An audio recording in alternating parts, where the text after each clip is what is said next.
All right, we're on the move again. We are at, if you can see that, we're at City Hall.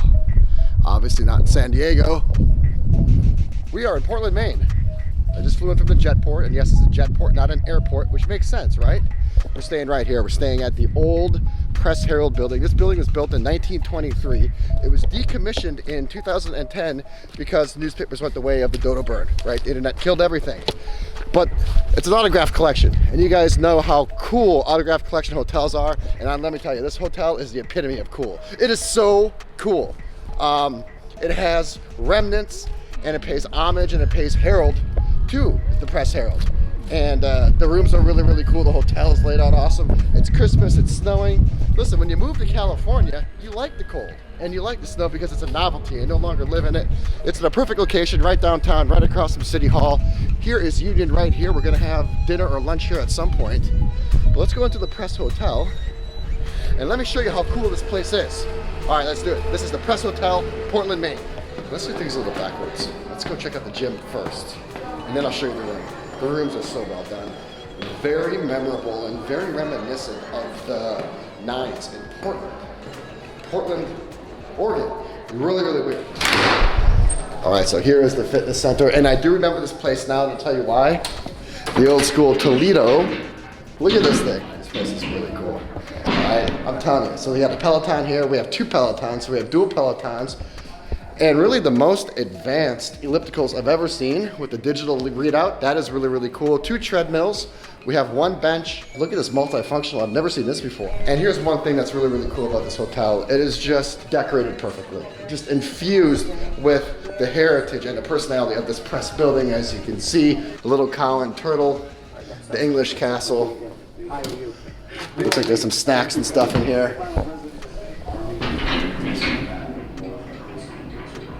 Yeah, it's right on. This thing is right on after all these years. Okay, so here we are. We're on the 6th floor. It's number 6 and number 7. And then you can see the wallpaper. Very printing press-esque, very newspaper-esque. And this is very much like Portland, Oregon's hotel. Here we are, number 605. I love how the 605 is illuminated. It's very trick coming off that light right there. And then here's the official 605. Let's get in here. Very much like the nines in Portland, Oregon. Let me shed this jacket real quick. It's very much like the one in Portland, Oregon. Eerily similar. The compartmentalization, right? Remember the nines, the luxury collection hotel in Portland, Oregon, and it had some compartmentalization that's almost backwards of this, but it's the same type of vibe, and I felt it even before I got inside this room. I think this desk has been here since the building has. It said each room has a journalist's desk, and then look at this chair. This is a straight up journalism chair. All right, someone actually typed in this thing, put out newspaper articles for the Portland Herald, I should say for the Press Herald. It's really, really cool. What's it say on the back? The quick brown fox jumps over the lazy dog. Obviously, that's what you type to hone in a computer, or back in the day to hone in a typewriter. What else do we have here? I love the bench on the bed, very classy. I always see that in the utmost of classy hotels. Books down here. All right, so this place is just nicely sprinkled and nicely littered with books. We have The Song in the Streets, we have The History of England, and then we have The Maine Reporter, 69 to 70.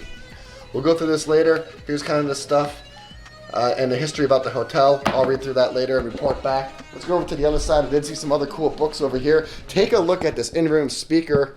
It's a fusion and a confluence of old and new. And look at this, when I unplugged it, have fun trying to unplug your alarm clock, still on, okay?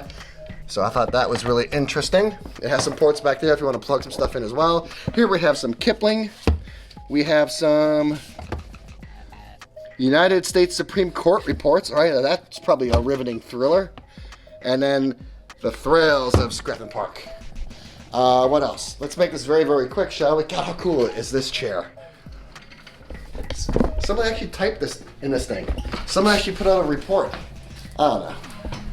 I liked writing in college, and I really have a respect for authentic, sincere, and reputable journalism. But back in the day when you were hot on a story, when you were a reporter, you're on the beat, you're typing it up in a typewriter, if you have some nostalgia and you fancy some of that, this is a really cool hotel for you. All right, yes, instead of doing closet tours, right, I'm done. I lied. Biggest closet ever. Clothes mean nothing until someone lives in them. Marc Jacobs. Pretty awesome, right? All right, let's get inside this bathroom. This is granite, using Bigelow products. Bigelow products are kind of like anti-mainstream, so I think that is very fitting of this hotel. We have a nice rain head shower right here. And I like how they put the faucet on the right side, literally the right side. Sometimes it's on the left and you have to get in and adjust and the cold water is on you and it's just not fun. That's really about it. That's really about it, but very reminiscent and very remindful of the Portland, Oregon hotel. Can't say that enough, and I love that hotel. And this hotel is really cool too. Here's some fabric art.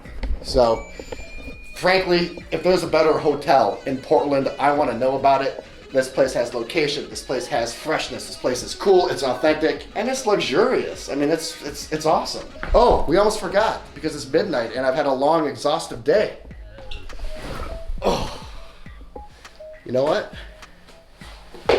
It's softer than what I thought it would be. But after a long day of travel coming across the country, literally from San Diego, this thing is exactly what I need. I'm gonna sleep well on this bed. I'd say this bed is like a 6 or 7 on the firm and softness. Look at the way I'm just rolling around in here like a Maine bear, right? I'm like a Maine bear just in this bed.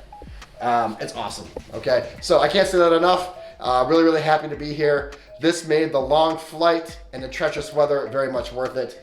Gonna wake up in the morning, have a hot chocolate, get to work, and I'll check in then. All right, guys, good night. I'm out. I'll talk to you in the morning. All right, guys, gals, quick hotel update for you. Quick, but dense. Actually, I don't know how quick it's gonna be because it is dense. I think I'm gonna switch up my reviews a little bit. I think I'm gonna compartmentalize it. Hi, I said it again. New word next year, I promise. But I'm gonna break it up a little bit because there really is 2 different segments of the trip. There's kind of an initial impressions, and then there is uncover and discover. What did I find out? Well, what I forgot to mention is that there is a refrigerator. And I swear to God, I'm quitting caffeine tomorrow. Tomorrow, I'm quitting caffeine. I did not find a Bible in this hotel room. And usually hotel rooms do have Bibles in case you want some reading or if you have to find yourself. It's kind of a customary thing that you find in hotel rooms. This hotel, oh no. Stephen King. And then of course here's another quote. Happiness, not in another place but this place, not for another hour but this hour. W.W. Walt Whitman. I like that. Alliteration. Also, Breaking Bad was another Walt Whitman quote. In fact, that was how Walter White got caught.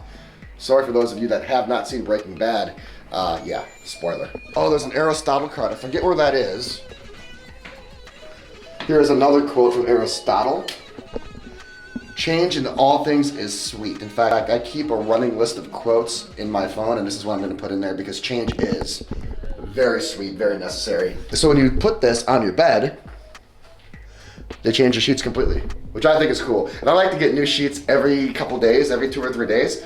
I mean, that's one of the benefits of staying in the higher end hotels, that you get to request newer sheets all the time. And I try not to abuse it, and sometimes hotels will push back on you, but if the nicer the place, you get them every single day. I like them every 2 to 3 days just because I like to keep them fresh. I'm that way both at home and on the road. I like my fresh sheets, and here you can have a card exactly when you want to, or else at other hotels you literally have to discerningly tell them, change the sheets. On this one, just a simple card. I found these on the bed when I walked into the room. I haven't tried them yet. It's just nice to come back and find a little treat, a little snack, a little Easter egg. And here's one thing I found interesting about the bathroom as I bring my list in here. So this design work is really cool. I love the translucent glass. All right, it's very interesting. And then there's a lock. Okay, so there is complete privacy in here because you are not able to see the person fully. And then it's also lockable, but be careful that you don't shut the door. If you lock it, you can lock yourself out of the bathroom. Like I could literally lock myself out of the bathroom right now. And then really there's no key, so I'm not sure how they'd open it, but that's possible, so be careful. I bet you it has happened to someone at the Pest Hotel before. This shower was amazing. It got really, really hot, and there is a shower handle, as I said. These Bigelow products are phenomenal. I'm actually gonna buy these when I get home. I use different shampoos all the time. I've gone back and forth. I used to bring my own shampoos, and now I use the hotels because I get to learn about new products and it breaks up the monotony, and also I don't have to travel with huge bottles of conditioner and shampoo. There are only 2 products that I'm gonna buy at the end of this year from all the hotels I've stayed at. This is one of them. I'm gonna make a separate video on both. And again, this closet is huge. I know, no more closet tours, right? But this one deserves it. Not only is there a cool quote from Marc Jacobs, which I showed you earlier, 2 robes. If I'm going to one hotel in Portland and I cannot miss and I want coolness, this is it. This is it. It. Very, very cool. Awesome. It's a 5-star quality hotel for sure. This hotel is amazing. There's valet, there's a restaurant, there's a card to change the sheets. I mean, this is a 5-star experience, 100%. This is a 5-star hotel, 100%. But not in the most opulent and luxurious way, but definitely in the excellence way. So that is my hotel update for you guys. We have to go check out Union. We're gonna go do that. And then I'm probably gonna give you one final sign off when I wake up in the morning. But let's go hit the gym and let's go eat. They have 2 lobby bars here. Actually, well, they have 2 bars. One is over here, it's called Inkwell. So nice little fireplace over here, nice little lodge feeling. And then here is Inkwell right here. This is kind of like the local watering hole. I actually saw more people in this spot last night than I did over at Union. But here's Inkwell right here. All right. It's a nice little gathering spot, very lodgy. And then here we have a little fireplace area over here. So you're able to get your drink over here at Inkwell, and then you're able just to marinate here on the couch. You have a bench, you can sit at the bar, or then you can sit over here. Most people last night were over here, and then that leads into Union. Union is connected though separate. I believe you can still charge stuff to the room. We're gonna find out. We're gonna walk in here at Union. Last meal is indeed at 10 p.m. For the starters, I just fired off a couple very quickly. I wanted to try the local poached egg. There it is right there. Mushroom fricassee, whipped ricotta, crispy chicken skin, stone ground, corn polenta, definitely. And also, I'm on a burrata kick lately. Want to try that. And I was going to try the skate wing. Never had skate wing before. I probably should have ordered that in retrospect because I never had it. But I want to try the Faroe Island salmon, Atlantic salmon. So good. In Maine. Let's do it. Anyway, I really like this can of beer. It's called Machine. Really cool can. I like how it kind of develops the M from Maine, but also it has like the Bohemian Czech style font, and it is a Czech style pils. And it's Bunker Brewing, right out here in Portland. It's got a great color on it. Burrata, poached egg. Poached egg came out much differently than what I envisioned. Very interesting. And this is really complex, a lot of different layering and a lot of different dimensional stuff going on here. All right, I'm going in. All right, so of these 2, I like the burrata better. This was a little underwhelming. Basically just paying $12 for an egg. This was a little too earthy for me. And then after you get out the egg, there just was really nothing left. A little bland, a little earthy. I really like the burrata. And I like how they brought it out so you can kind of do your own serving style. So I choose not to do the bread, which is great. They just gave me a slab of burrata, big scoop of it. And the squashes were amazing. I picked around, I think I ate all of them, of course. I didn't save one.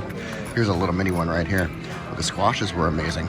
And then there were some seeds in here, and pumpkin sauce was awesome. So this was definitely the better dish of the 2 for me. And then we're still waiting on the salmon. All right, and finally here we have the Faroe Island salmon. Vancouver curry looks to be on the bottom. I like how it came out chunked. And then obviously it has some yogurt, which is right there, and then some squash. So again, the layering is great. This really has great dimensions to it and great geometries. So I'm looking forward to this one the most. And it looks like to be cooked medium rare. Medium rare. All right, so I got talked into dessert. Here we have the Union M&Ms, macaroons, madeleines, and meringues. I love the alliteration. Frankly, that's the reason I ordered this dish, is alliteration. Really tiny macaroons, so by far the star of the show are these mini macaroons. So good. For $7, why not? All right, we're finishing up here and we're out. All right, so Union was great. Would I go there as a standalone? Probably not. But would I go there almost every time if I was staying here and for lunch, brunch, whatever? Yeah, absolutely. It was good. It was exactly what it needed to be. It offered a variety of dishes. It was very, very well done. It was convenient. They have decent hours. I finished with the M&Ms. The standout were the macaroons. The dish, frankly, wasn't that memorable. I would never order it again, but I did order it based off alliteration. And sometimes in life, you just have to go with your gut, or go with your energy, or just go with what you're feeling. And that alliteration was awesome. So I went with that. You know, I'm a fan of alliteration, but it was okay. But it really was just cookies, you know, just different takes on cookies. The salmon was phenomenal. The salmon was by far the most exceptional dish. It definitely outpaced the other 2 easily, not even the same caliber. The appetizers were good. The egg, I was a little disappointed. For $12, I kind of felt a little vulnerable, taken advantage of, because that just was not a $12 dish by any means at any restaurant. The Press Hotel, what stands out? And obviously I've given you my opinion throughout this video, so I don't need to recap it, but let me just tell you what stands out. It's excellence and it's theme. It's very thematic and it's present everywhere. It's omnipresent. This place just radiates personality and it radiates authenticity, and it is what it is. They've embraced the fact that this is a press building and turned it into a hotel. And if you're a hotel person, or if you're a journalism newspaper fan, or you know, typewriters or writing or reading, this is a must for you. If you're in that field, you would love the history and the heritage and pedigree of this place. So I'm recommending it for multiple people. For those of you that really enjoy this aspect, if you're a journalism or if you enjoy that, or if you're just a hotel fan, you gotta check it out. But it's 5-star, and don't get it twisted. That's me trying to sound young. Don't get it twisted. Don't get it twisted. Autograph collections can be amazing. They have the most oscillation. They do. I guess it's just the perfect word to describe it, as oscillation. They can oscillate. We saw the autograph collection in Miami be one of the best hotels I've stayed at, period. It was positioned above the JW Marriott, both metaphorically and literally, right? It's positioned above. This is excellent. This would rival some of the luxury collection hotels that I've stayed at, although it's autograph collection. So to summarize, theme, concept, execution, excellence. That's what makes this hotel stand out. If you're looking for a can't miss, this is the hotel for you. Okay, that's it. This is the Press Hotel. We did it. We checked this one off the list. We're off tomorrow to another W. Staying at another W hotel. You're gonna have to see where I am. I think I've checked off maybe 7, 8, 9, 10 this year. And again, I'm on the quest to visit all W's before I get too old to do so. So on that note, I'm out of here. It's been a great one, guys. Check it out. Press Hotel, Portland, Maine. Okay, I'm out of here.